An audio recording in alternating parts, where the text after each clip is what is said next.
Chers amis, désormais, toute critique de l'anthropophilie est sévèrement condamnée. Et un interdit en a remplacé un autre, puisque la fenêtre d'Overton s'est complètement déplacée. Et ceci n'est absolument pas un scénario farfelu, puisqu'il est en train de se réaliser, comme on peut retrouver cela, des discussions de scientifiques réfléchissent très sérieusement en Suède en proposant du cannibalisme pour sauver le climat. Voilà. Alors, on va passer à la suite de notre programme. Ce sera au tour de Guillaume Bernard de passer sur cette scène. Il vient il est historien du droit, il est politologue, spécialiste de l'histoire des institutions françaises et des idées politiques et juridiques. Et depuis 2018, il est maître de conférences à l'ICES, l'Institut catholique. Et vous allez nous parler du système dictatorial mis en place par Macron. Parfait, merci infiniment.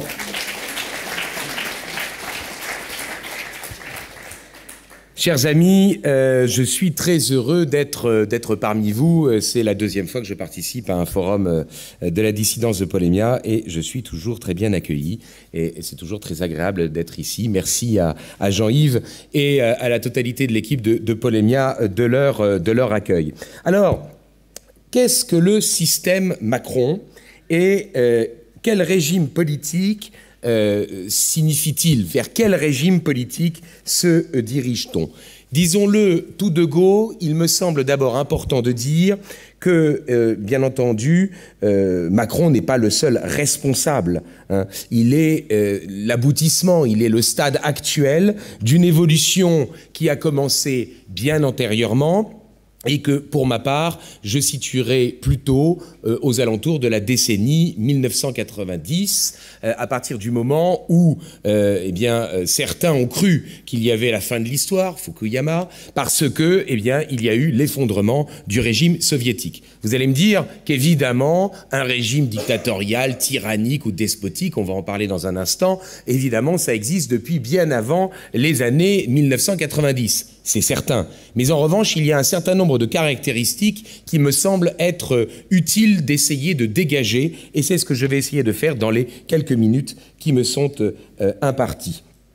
Emmanuel Macron n'est donc pas le seul responsable de la situation, mais il est sans doute l'une des meilleures incarnations du système qui est en train de se mettre en place. Il dépend donc de nous, de notre compréhension du phénomène et de notre mobilisation pour y mettre un terme.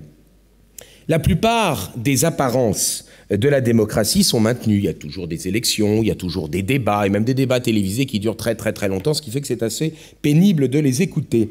Et pourtant, il y a la répression, parfois très brutale, c'est le moins qu'on puisse dire, depuis quelques mois, de manifestations. Il y a le refus entêté de la démocratie directe, et en particulier du référendum d'initiative populaire. Eh bien, tout cela n'est, à mon sens, que bien peu par rapport à ce qui est en train, dans le fond, de se mettre en place. Il y a pire, si j'ose dire, que cette répression brutale des manifestations et de ce refus de la démocratie directe quand il s'exprime par un référendum, celui de 2005 par exemple, ou lorsque, on refuse de mettre en place le référendum d'initiative populaire.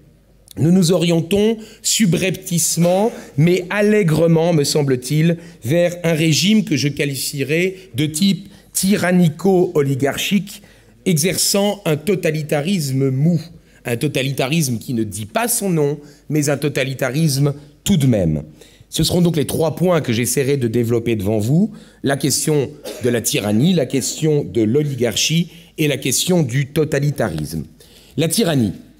C'est vrai que je préfère, et ça a été évoqué tout à l'heure, je préfère le terme de tyrannie à celui de dictature, parce que je trouve que c'est parfaitement injuste envers la dictature de la Rome antique que d'assimiler le régime que nous sommes en train de connaître avec ce régime prévu par les institutions de l'ancienne Rome.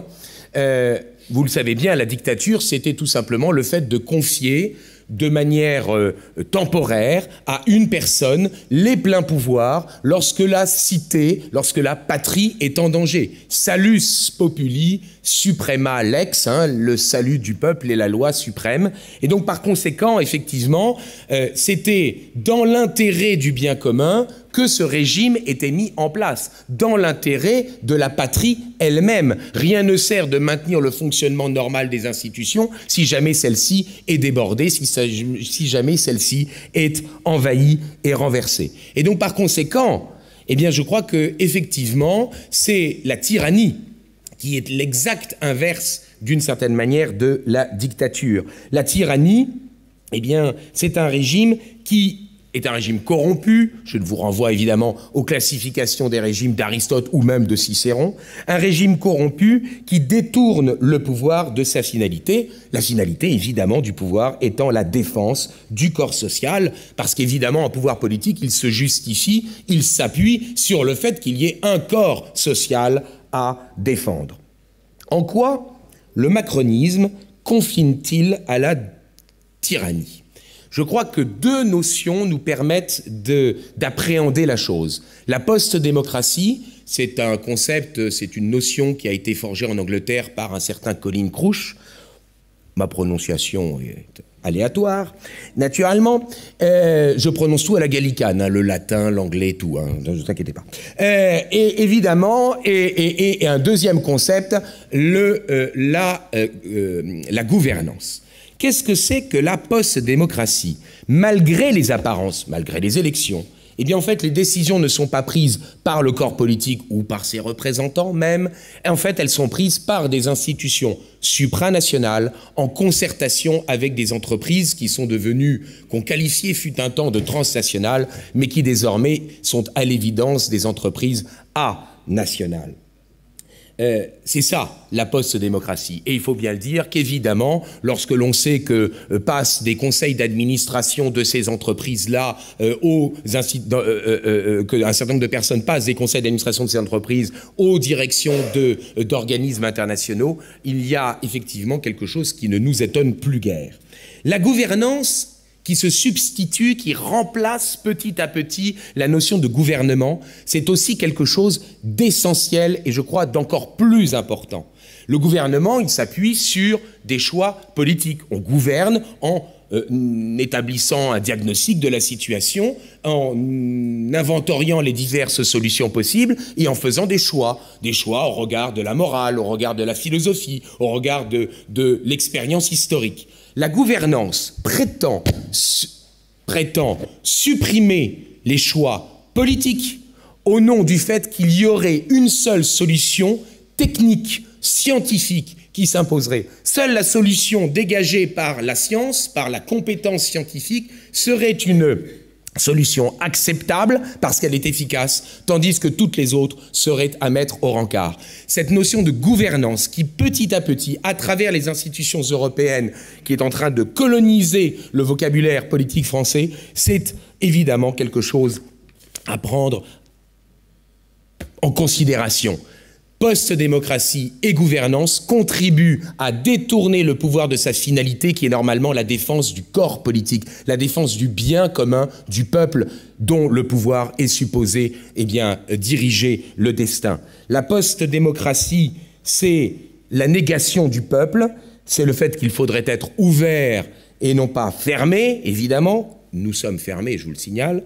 La gouvernance, n'est-ce pas? Eh bien, parce que les educated, comme ils disent, eh bien, eux doivent avoir voix au chapitre parce qu'ils connaissent la solution qui est techniquement faisable, qui est scientifiquement acceptable, tandis que les uneducated, c'est-à-dire vous et moi, naturellement, eh bien, doivent être guidés par ceux qui ont les lumières. Bien. Deuxième aspect de ce régime qui se met en place, l'aspect oligarchique. J'insiste naturellement sur le fait que c'est une oligarchie et pas du tout une aristocratie. Les élites sont supposées être issues du peuple. Elles sont supposées être l'émanation de ce qu'il y a de meilleur dans le peuple. Et eh bien pourtant, nos élites actuelles se sont désolidarisées du peuple. Elles renient leur appartenance culturelle et politique. Ce sont les fameuses élites mondialisées dont Jean-Pierre Chevènement avait parlé. Elles se replient idéologiquement, c'est le multiculturalisme, c'est le transhumanisme, et elles se replient socialement et même territorialement. Ce sont les ghettos dorés dans les métropoles, dans les grandes métropoles, contre la France périphérique.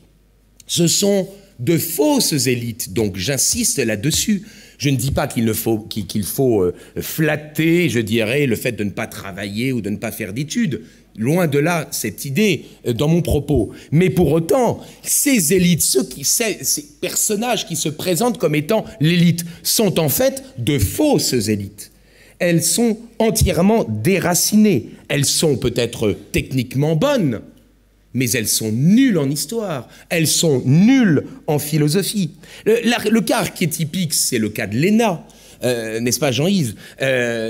Pardon, mais enfin, nos amis de l'ENA sont objectivement des gens qui ont de vraies compétences. Mais ils étaient programmés pour être des exécutants et non pas des décideurs, à l'exception d'un certain nombre de personnes qui, effectivement, en ont véritablement les capacités. Mais la plupart d'entre eux qui ont été formatés par les études qu'ils ont suivies ne sont que des gens qui suivent ce qui se fait. Or, les énarques ont colonisé le monde politique. Et c'est ce qui explique qu'ils n'ont fait que reproduire un système, maintenir un système. Ils n'ont pas été capables de dynamisme, d'innovation et d'anticipation. Ce sont de fausses élites. Nous sommes donc en face de l'apparence d'une élite et non pas de sa réalité. Nous sommes dans le cadre donc d'une oligarchie parce que, eh bien, ces individus défendent leurs intérêts de classe et non pas le bien commun. Au lieu d'être capables, au lieu d'envisager même de se sacrifier, parce que c'est ça le rôle d'une élite, une élite ou les élites, plutôt parce que dans un corps social, il y a des élites, au lieu d'être capables de se sacrifier, d'être les meilleurs, les plus vertueux, les plus adonnés au bien commun, au lieu d'être capables de se sacrifier pour le peuple, en fait, ils renient le peuple et ils l'abandonnent. Voilà ce que c'est que l'oligarchie, et il y a donc une combinaison d'un pouvoir central tyrannique et autour d'une oligarchie qui le soutient et qui bénéficie de ses largesses. Le troisième point qui me semble caractéristique de ce régime qui est en train de se mettre en place, c'est qu'il n'est pas un totalitarisme dur, officiel, avec un État, comment dire, directement tout-puissant, avec un parti unique, encore que la grande coalition macronienne en prend d'une certaine manière la forme. C'est un totalitarisme mou, et je voudrais essayer de vous donner un certain nombre d'éléments d'interprétation de la situation, d'analyse de la situation que nous avons. Nous retrouvons, je crois, très sérieusement le concept clé qui a été dégagé par Hannah Arendt dans la délimitation de ce qu'elle appelle le totalitarisme, c'est-à-dire la désolation. Les populations sont en perte de repères. À cause du multiculturalisme, c'est le cas des autochtones, mais c'est aussi le cas, eh bien, de la non-assimilation des immigrés. Je crois sincèrement que enfin, il me semble, je dis je crois, il me semble sincèrement qu'ils ont délibérément refusé de procéder à l'assimilation. Il y a le déracinement des uns et il y a la non-assimilation des autres. Nous sommes donc avec une perte de repères d'une grande partie de la population et donc avec une partie importante du peuple qui malheureusement est extrêmement influençable. C'est le concept même qui est au cœur du totalitarisme d'Hannah Arendt, le concept de désolation.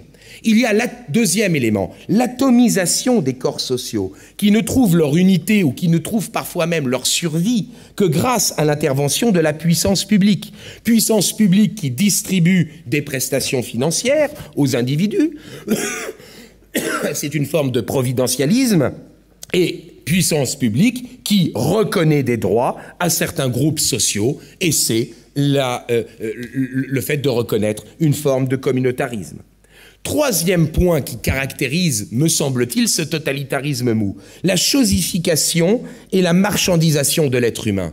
Ben oui, aussi bien en matière de bioéthique On le voit avec le projet de loi, l'expérimentation sur les embryons chimériques, transgéniques, le fait effectivement que l'on puisse avoir d'une certaine manière un droit à l'enfant, chosification et marchandisation de l'être humain, aussi bien en matière de bioéthique qu'en matière d'économie, les délocalisations. Souvenez-vous de cette affaire qui m'avait profondément choqué lorsque l'entreprise Waterman avait dit à ses salariés « Mais naturellement, nous vous gardons, mais suivez-nous là où nous délocalisons notre entreprise ». C'était faire fi du fait que cette entreprise, dont il est assez naturel qu'elle veuille essayer de préserver ses marges, mais c'était faire fi du fait que les marges que cette entreprise avait réussi à dégager, elle n'avait pu les obtenir que parce qu'elle s'était développée dans un corps social qui lui avait assuré la paix, qui lui avait assuré une population ayant un certain niveau culturel, d'instruction, lui permettant justement de dégager ses marges.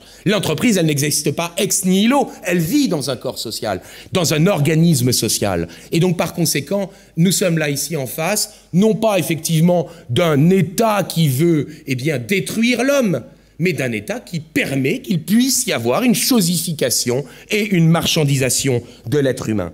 Quatrième point, je crois qu'il y a une prétention de la puissance publique à intervenir dans tous les domaines. Écriture de l'histoire, je ne m'attarde pas sur cette question, redéfinition de la nature humaine. Je crois qu'un des points, je fais une toute petite parenthèse en espérant que je ne dépasse pas trop le temps, un des points qui me paraît essentiel, on se pose toujours la question de savoir si on est pour ou contre la disposition prévue dans le projet ou la proposition de loi. Mais avant même de s'interroger là-dessus, encore faudrait-il se demander s'il est légitime que la puissance publique légifère sur cette question. Il y a un certain nombre de questions pour lesquelles cela relève de la morale, cela relève de la coutume, mais cela ne relève en aucune manière de la puissance publique. À partir du moment où aujourd'hui on part du principe que n'importe quelle question est de la compétence du législateur, nous sommes potentiellement dans une société où Léviathan peut nous imposer à peu près n'importe quoi. Cinquième point, il y a une doxa officielle qui se prémunit de la concurrence, par exemple en évinçant de la sphère publique la question religieuse et qui évidemment impose sa propre doctrine, ses propres dogmes, les fameuses valeurs républicaines. Sixièmement, il y a une surveillance idéologique qui est peut-être diffuse, mais qui est bien réelle et qui commence avec l'endoctrinement scolaire. Enfin, je terminerai par ce septième point, caractéristique de ce totalitarisme mou qui est en train de se mettre en place, qui est presque déjà complètement en place, si vous voulez mon avis, la réduction de l'espace des libertés et en particulier de la liberté de penser, d'abord par des médias non pas composés de gens mal intentionnés, mais sans doute de gens tout simplement formatés comme les autres et qui, tous, comme un seul homme, hiérarchise et sélectionne les informations de la même manière. Il ne cherche pas à manipuler, mais en revanche, de fait, il cache une partie de la réalité. Et puis aussi, bien sûr, ça a été évoqué par Nicolas juste auparavant, les lobbies communautaristes qui délimitent ce qu'il est permis de penser en raison de leurs propres intérêts. On s'interrogeait récemment dans une émission télévisée de l'espace de la liberté d'expression. Mais que n'ont-ils constaté que justement cette émission a montré que la liberté d'expression ne pouvait que se réduire comme une peau de chagrin, étant donné que chacun des groupes présents et représentés sur le plateau, chacun des groupes présents prétendait interdire aux autres de prendre position sur ce qu'ils considéraient être de leurs droits. Chaque groupe revendique son propre droit, sinon ça veut dire que vous me niez dans mon humanité, et si vous me critiquez dans mes actes, c'est que vous portez atteinte à mon être. Dans ces conditions, évidemment, il n'est pas étonnant que la liberté d'expression se réduise comme une peau de chagrin et que l'État puisse d'une certaine manière y trouver son compte. Ce n'est pas un totalitarisme d'État, c'est un totalitarisme diffus, utilisé par l'État, ce que je vous propose d'appeler le totalitarisme mou. Que dire en conclusion? En conclusion, il est clair que nous sommes face à un pouvoir central de type corrompu au sens aristotélicien, qui s'appuie et qui bénéficie à une oligarchie qui est une fausse élite, parce qu'elle n'est pas issue du peuple, et parce qu'elle ne sert pas le peuple, et parce qu'elle n'est pas prête à se sacrifier pour le peuple. Il est clair que nous sommes en face d'une nouvelle forme de la lutte des classes. Je ne suis pas un parangon de la lutte des classes. Je vous rappellerai que c'est un concept né chez François Guizot, c'est-à-dire un auteur libéral qui opposait les productifs, c'est-à-dire les salariés enfin les ouvriers et les patrons, aux improductifs, c'est-à-dire l'armée et le clergé.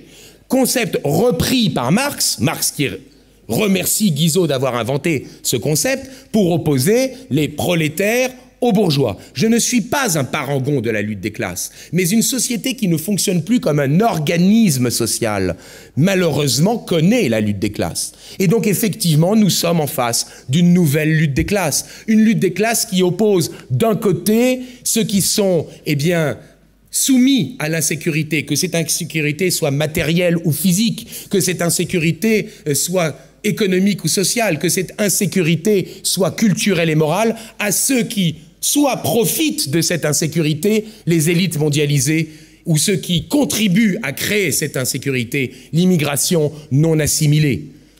Un dernier mot tout de même, un dernier mot. Je crois qu'il faut faire tout de même attention au fait que tout ce qui s'oppose à Macron n'est peut-être pas nécessairement souhaitable, qu'il y a parfois des alliances contre nature dans lesquelles nous n'avons peut-être pas intérêt à entrer, parce que justement nous sommes les défenseurs de l'ordre naturel des choses. Je vous remercie.